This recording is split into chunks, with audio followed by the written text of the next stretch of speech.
بسم اللہ الرحمن الرحیم احمدہ و اصلی علی رسولہ الکریم. حضرات، میں جب اسٹیج کی طرف بڑھ رہا تھا تو بے شمار لوگوں نے راستے میں آتے ہوئے مجھے رکے دیے. کوئی سوال کچھ کر رہا ہے، کسی نے کچھ سوال کیا. ایک سوال بہت سے رکوں میں مشترک ہے اور وہ یہ ہے کہ اہل حدیث اب تلک کیوں سوئے رہے، آج کیوں جاگے ہیں؟ کیا سبب ہے کہ پہلے ہم نے ان کی نہ للکار سنی نہ ان کی یلغار دیکھی. آج ہم ان کی پکار بھی سن رہے ہیں، ان کی للکار بھی سن رہے ہیں اور ان کی یلغار بھی دیکھ رہے ہیں. ایسی یلغار کہ جس کو دیکھ کر بڑے بڑوں کے پتے پانی ہو گئے ہیں.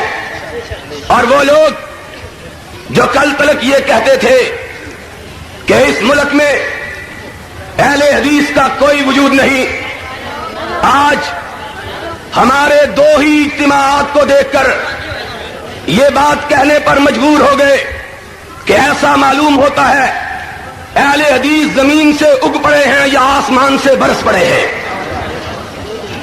لیکن میں یہ سمجھتا ہوں کہ یہ جو سوالات لوگوں کے ذہنوں میں آئے ہیں، ان کا جواب اگرچہ ایک لمبی نشست کا محتاج ہے، لیکن پھر بھی میں اپنی اصل بات کے آغاز سے پہلے مختصر سی تاریخ بیان کر دینا ضروری سمجھتا ہوں تاکہ لوگوں کو یہ علم ہو کہ اہل حدیث نے اس بر صغیر میں مدت مدید سے کتاب و سنت کی شمع کو فروزہ رکھا، لیکن براہ راست اب تلک سیاسیات میں کیوں نہیں آئے. اس کا سبب جو تاریخ دان ہیں وہ جانتے ہیں کہ اس کی بڑی وجہ یہ ہے کہ جب اس بر صغیر میں انگریزی استعمار کا طوطی بولتا تھا تو اس بر صغیر کے بہت سے مسلمانوں کے گروہ ایسے تھے جو انگریز کی فوج میں بھرتی ہو کر کعبہ تک پہ گولی چلانے کے لیے آمادہ و تیار ہو گئے تھے. اور انہوں نے آج جس بغداد کو بغداد شریف کہتے ہو، اس بغداد پہ حملہ کرنے والی انگریزی فوج میں بھرتی ہو کر شیخ عبد القادر جیلانی کے مقبرے پر گولہ برسانے سے بھی دریغ نہ کیا تھا. اور تاریخ اس بات کی شاہد ہے کہ اس ملک کے بہت سے وڈیروں نے میرے نزدیک بر صغیر کی تاریخ کے سب سے بڑے لٹیرے اگر کوئی ہیں تو وہ وڈیرے ہیں، چاہے وہ جاگیردار ہو، چاہے وہ سرکار ہو، اور چاہے وہ خانقاہوں اور مسجدوں میں بیٹھے ہوئے برہمن ہو. انہوں نے اس ملک میں انگریز کی فوج میں بھرتی ہونے والے ان مسلمانوں کو تعویذ دیے جو بغداد میں شیخ عبد القادر کی مسجد پر اور ان کی قبر پر گولہ باری کے لیے جا رہے تھے کہ ان تعویذوں کو باندھ لو، مسلمانوں کی گولیاں، بغداد کا دفاع کرنے والوں کی گولیاں تم پہ اثر نہیں کریں گی. اس دور میں بر صغیر میں اگر سرفروشوں کا کوئی قافلہ موجود تھا تو وہ لوگ تھے جنہوں نے سروں پہ کمن باندھ رکھا اور ایک ہاتھ میں رب کا قرآن تھام رکھا، دوسرے میں محمد کا فرمان تھام رکھا تھا. انہوں نے اس ملک میں انگریزی استعمار کو للکارا، اس کی راتوں کی نیند کو حرام کیا.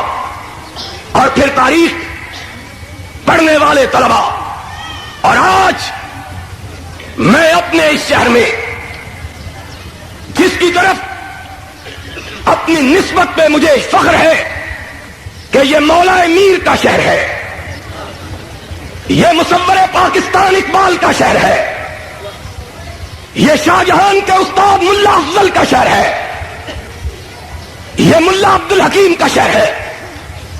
اس شہر میں کھڑے ہو کر یہ بات دہرانا چاہتا ہوں کہ اس دور میں جب ہر طرف سے سپاس نامے پیش کیے جا رہے تھے، ایک حریت پسندوں کا قافلہ تھا جو انگریزوں کی آنکھوں میں آنکھیں ڈال کر انہیں للکار رہا تھا اور کہہ رہا تھا، انگریزوں برے صغیر سے نکل جاؤ، جب تک وہابیوں کا ایک بیٹا زندہ ہے تمہیں چین سے برے صغیر میں نہیں بیٹھنے دے گا۔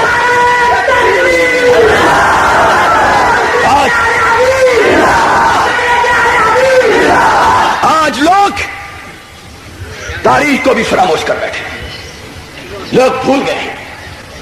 پہلے لوگ کہا کرتے تھے کوئی بات نہیں، جنہیں حقیر سمجھ کر بجھا دیا تم نے وہی چراغ جلیں گے تو روشنی ہوگی، کوئی بات نہیں۔ اگر آج تم ہمارا اعتراف نہیں کرتے، نہ کرو، تاریخ اعتراف کرے گی۔ تاریخ کا ایک طالب علم ہونے کی حیثیت سے آج میں یہ سمجھتا ہوں کہ بر صغیر کے حکمرانوں نے اس مقولے کو بھی غلط ثابت کر دیا۔ ہم نے دیکھا ہے مورخ کا قلم بھی دیکھتا ہے، یا خانزادوں کی پیشانیاں دیکھتا ہے، یا ماشاء اللہ ڈکٹیٹروں کے اشارہ ابرو کو دیکھتا ہے، حق نہیں دیکھتا۔ تاریخ سے پوچھو کون تھا جس کے محلوں پر ٹریکٹر چلائے گئے؟ کون تھا جن کی بستیوں کو پیوند خاک کیا گیا؟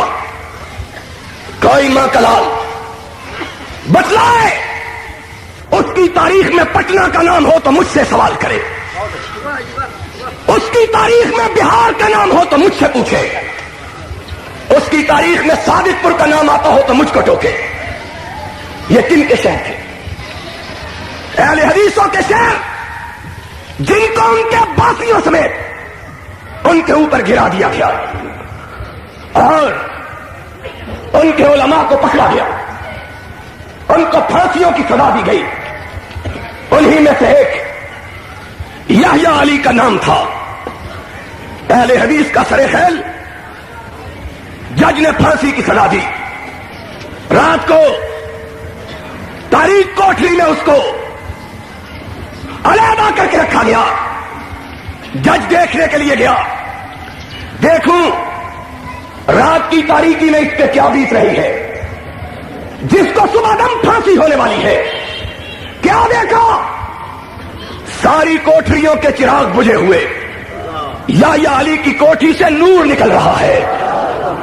حیران و شستہ رہ گیا، آگے بڑھا، دیکھا اس تاریک کوٹھی میں یحییٰ علی قرآن کی تلاوت کر رہا ہے، آسمان سے ابر نور برس رہا ہے، پیشانی پر مسکراہٹ، ہونٹوں پہ تبسم۔ کہا اس کو باہر نکالو۔ موت کا قیدی، صبح دم پھانسی پہ لٹکنے والا، موت کا انتظار کرنے والا نکالا جاتا ہے۔ انگریز جج پوچھتا ہے، تم نہیں جانتے تمہیں موت کی سزا ہو چکی ہے؟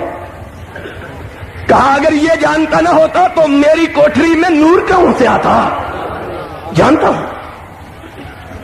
کہا پھر خوش کیوں ہو؟ مسکراہٹ کیوں ہے؟ کیوں؟ آج صبح رب سے ملاقات کا دن ہے، اور جس کی ملاقات ہو اس کی وہ رات شب برات ہوتی ہے۔ نہ ہو۔ جج کا چہرہ بدل گیا۔ سنو، میں اہل حدیث کے بیٹے تجھے پھانسی چڑھا کے خوش نہیں دیکھنا چاہتا، عمر قید کی سزا۔ اور کہا گیا اس کی داڑھی کو مونڈا گیا۔ یحییٰ علی نے اپنے بیٹے ہاتھ میں لیے، رونا شروع کر دیا۔ حیران رہ گیا، موت کی سزا سنی نہیں رویا، داڑھی مونڈی کی رو پڑا۔ کہا کیوں روتے ہو؟ کہا اپنی بدنصیبی کی خوش نصیب ہوں، سوچتا ہوں مجھ سے زیادہ اللہ کی بارگاہ میں زیادہ مقدس نکلی وہ کٹنے کا شرف حاصل نہیں ہوا ہے۔ اس یعنی غلام رسول گہر نے تاریخ کے مجاہرین میں لکھا، نے اس کی ساری بستی پر بلڈوزر چلوا دیے، کہا جو بھی وہابی پیدا ہوگا وہ ہوگا، بلڈوزر چلا دو، جو چاہتے تھے ان کو پکڑ کے انگلستان بھیج دیا کہ اس فضا میں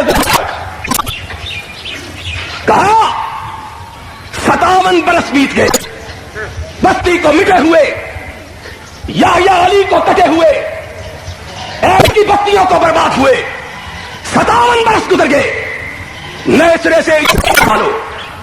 سوچا اب ان کے خمیر سے بغاوت کا پتا نکل، بنائیں گے گھر۔ انگریز بہار اسی قافلہ حریت کے سالاروں کے گھر، جن کو سمجھتا تھا کہ ان کی نسلوں کی بچ ہو چکی ہوگی، گیا ایک 8 سال کا بچہ، 7 سال کا بچہ ایک لاٹھی کو اپنی ٹانگوں میں دبائے گھوڑا دوڑانے کا کھیل کھیل رہا تھا۔ جس طرح بچے لاٹھی کو سواری بنا کر کہتے ہیں گھوڑا آیا ہے، کھیل رہا تھا۔ اے ڈی سی آگے بڑھا، کالا انگریز، اسی طرح کا کالا انگریز جس طرح کے ہمارے حکمران کالے انگریز ہیں۔ چٹے انگریز چلے گئے، کالے ہمارے لیے چھوڑ گئے، اور ان کی شکل پھر بھی کچھ اچھی تھی، شکلوں پہ بھی پھٹے منہ پڑی ہوئی ہے۔ کالا انگریز آگے بڑھا، اس نے دستک دی، کہا صوبے کا گورنر آیا ہے، بھیل رہا تھا، صوبے کا گورنر اترا، گھر کا بڑا سربراہ استقبال کے لیے نکلا۔ بچے نے جب گورے کو دیکھا، اپنی لاٹھی کا رخ انگریز کی طرف کر لیا اور اس طرح اس کے دستے پر ہاتھ چلانے لگا جس طرح رائفل کے ٹریگر پہ ہاتھ چلاتے ہیں۔ اس انگریز نے دیکھا، بچے کا باپ پریشان ہو گیا، چھوٹا سا بچہ یہ کیا کر رہا ہے؟ کہنے لگا مولوی صاحب اس بچے کو چھوڑ دو، جب تک وہابیوں کا ایک بچہ بھی زندہ ہے اس کے سینے میں انگریز کی نفرت موجود رہے گی۔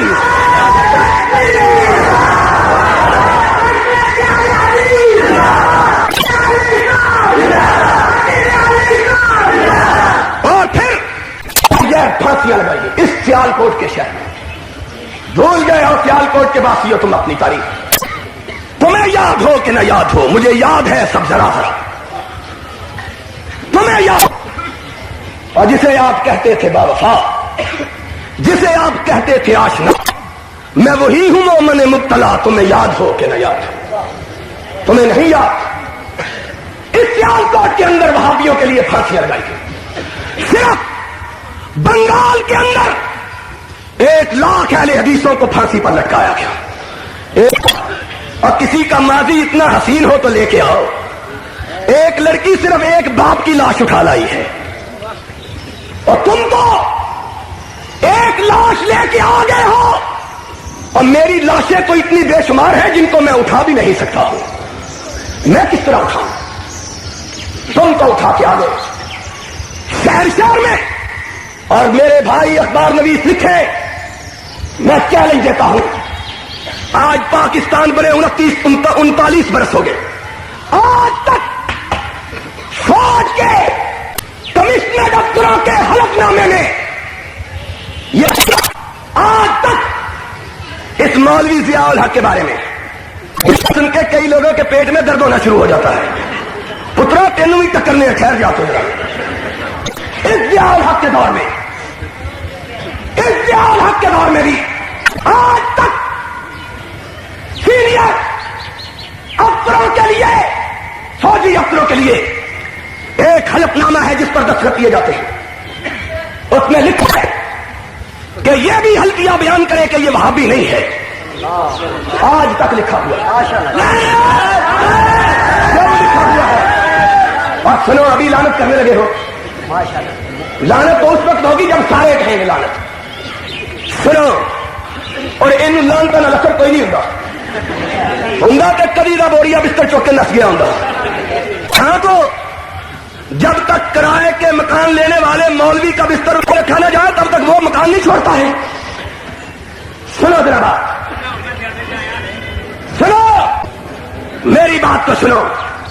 آج تک لکھا ہوا کہ میں وہابی نہیں ہوں. کیوں؟ اس لیے کہ وہابی اور باغی ایک معنی ہے. وہابی باغی کے مطابق, اور میں وہابیوں کا بیٹا اپنے قصور کا اعتراف کرتا ہوں کہ ہم انگریز کے باغی, انگریز کے پٹو حکمرانوں کے باغی, ہم باغی ہیں. ہمیں اپنے گناہ پر کوئی ندامت نہیں. مجھ کو قتل کرو, بار پہ کھینچو مجھ کو, میں نے یہ جرم کیا ہے کہ میں سچ بولتا ہوں. جو جی چاہے سزا دے دو. میں ضیاء الحق کا بھی باغی, میں بھٹو کا بھی باغی, میں یحییٰ کا بھی باغی, میں ایوب کا بھی باغی. میری وفا اگر ہے تو یا خدا کے لیے ہے یا مدینے کے مصطفیٰ کے لیے ہے.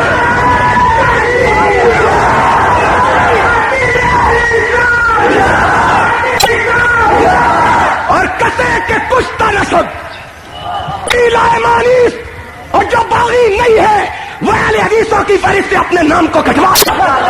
ہم باغی ہیں, ہم باغی ہیں. ضیاء ماشاء اللہ کے باغی, تیرے جھوٹے قانون کے معافی, تیری مصنوعی مونچھوں کے باغی, تیری اس پھٹی ہوئی وردی کے باغی. پھٹی ہوئی وردی, شرم نہیں آتی بے غیرتوں کو. سینے پہ تمغے لگائے ہوئے, لائن لگی ہوئی ہے تمغوں کی. پوچھو, ہلال جرت ہے, ہلال پاکستان ہے, ہلال بصالت ہے, ہلال قائد اعظم ہے. بے غیر تو کس ملک کو فتح کیا ہے؟ اتنے تمغے لگائے ہوئے ہو, کس ملک کو فتح کیا ہے؟ اسلام آباد سے جواب آتا ہے پاکستان کو فتح کیا ہے, پاکستانی قوم کو فتح کیا ہے. شرم نہیں آتی؟ تمغے لگائے ہوئے ہیں دفتر. ہم باغی ہیں, اہل حدیث. اور بولو اہل حدیث, اونچی بولو اہل حدیث. تمہارے باغی, تمہارے قانون کے باغی, تمہارے جھوٹے ماشاء اللہ کے باغی, اور تمہارے پناگیر جنیجو کے باغی. وزیر اعظم لان واسطے تمہیں کوئی بندہ نہیں سی لبتا, سانو کہنا سی اسی ساجن میر منوا دینا سی. دیکھو اس کا چہرہ دیکھو, ایسا معلوم ہوتا ہے جیسے کالو کوال آ گیا ہے. یہ وزیر اعظم اور ہم کہتے ہیں تو کہتا ہے ہم ہی گر نہ ہوں گے تو کیا رنگ محفل, کسے دیکھ کر آپ شرمائیے گا. سبحان اللہ, واقعی تمہارا چہرہ دیکھ کے شرم آ جاتی ہے. ہم اس بد نصیب ملک کے باسی ہیں جس کا وزیر اعظم یہ ہے. وزیر اعظم ہے حاجی یوسف, انہوں کو لانا نہیں دکان ہی کھول دے گجرا والے. اور کہتا کیا ہے سنا, آج نظام اسلام کی بات کرتے ہیں. کچھ ہم سے کہا ہوگا, کچھ ہم سے سنا ہوگا. نظام اسلام کی بات کرتے ہو, اور جب احسان الہی ظہیر 77 کی تاریخ میں, 77 کی تاریخ میں مال روڈ پہ گولیاں کھا رہا اور اپنے جوانوں کو ساتھ لے کر سرور کائنات کی علم کو لہرا رہا تھا, یہ جنیجو پیر پگاڑوں کی لتا کٹ رہے تھے. مجاہد دیکھو, مجاہد بڈی کتنے رہے ہجڑا ہے, کہتا ہے بڈی اور بس کر. اور ہمیں ڈراتے کیا ہے, کہتے ہیں یہ لڑکی آ گئی ہے. وہ لڑکی سے مرد نہیں ڈرتے, ہجڑے ڈرتے ہیں. لڑکی سے مرد, اور عورتوں سے کبھی مرد بھی ڈرتے ہیں. اور بولو, اور سیال کوٹی ہو تھی تو بڑے بہادر لوگ بول دے کیوں نہیں؟ اور کبھی لڑکی سے مرد ڈرے ہیں؟ ہیجڑے ڈرتے ہیں، ہیجڑے کمر پہ ہاتھ رکھ کے کہتے ہیں یہ آ گئی ہے، اب ہمارا کیا بنے گا؟ تمہارا مربع بنے گا۔ ادھر سے یہ ڈوئیاں مار رہی ہوگی، ادھر سے اہل حدیث مولانا عبداللہ کی سوٹی مار رہے ہوں گے۔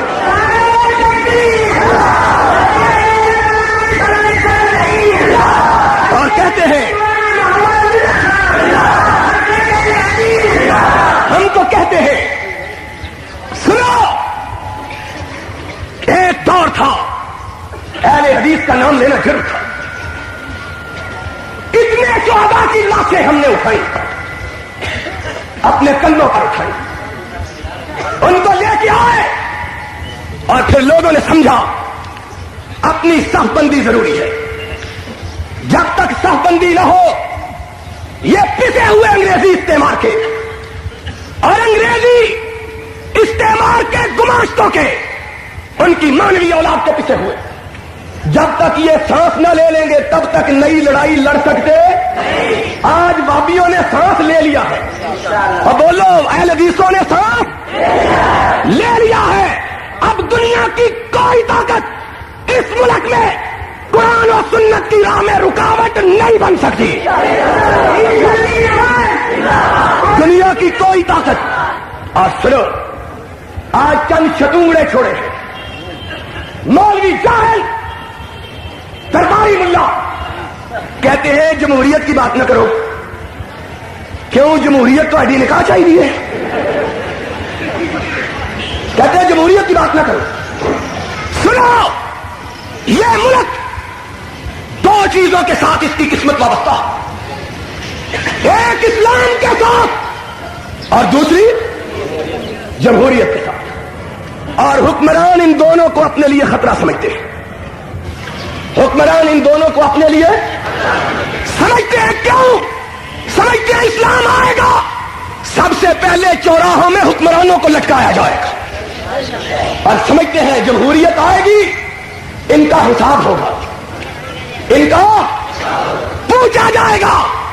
آج شراب چھاؤنیوں میں بکتی ہے، ہیروئن چھاؤنیوں میں بکتی ہے، 2000 روپیہ تنخواہ لینے والا فوجی افسر 40-40 لاکھ روپے کے بنگلوں کا مالک ہے۔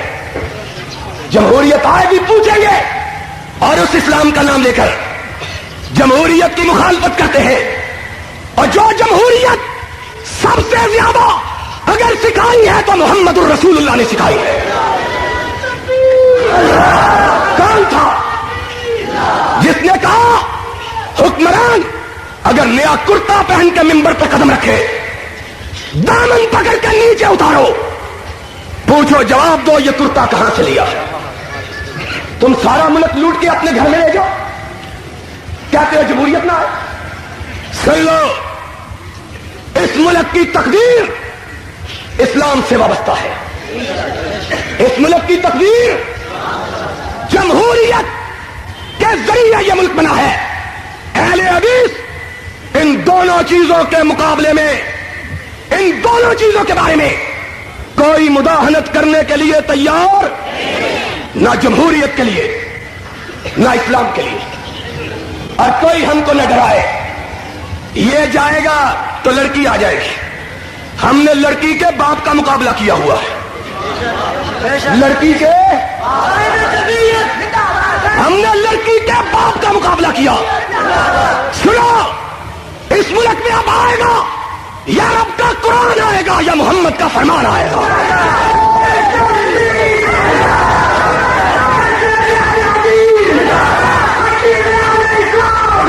حضرات، میں آخری بات کہ نماز کا وقت ہونے والا ہے یہ کہنا چاہتا ہوں۔ میرا جی یہ تھا کہ آج اپنے شہر میں کھل کر باتیں کرتا، لیکن سوچ رہا تھا کہ مجھ تک کب ان کی بزم میں آتا تھا دور جام، اور ساقی نے کچھ ملا نہ دیا ہو شراب میں۔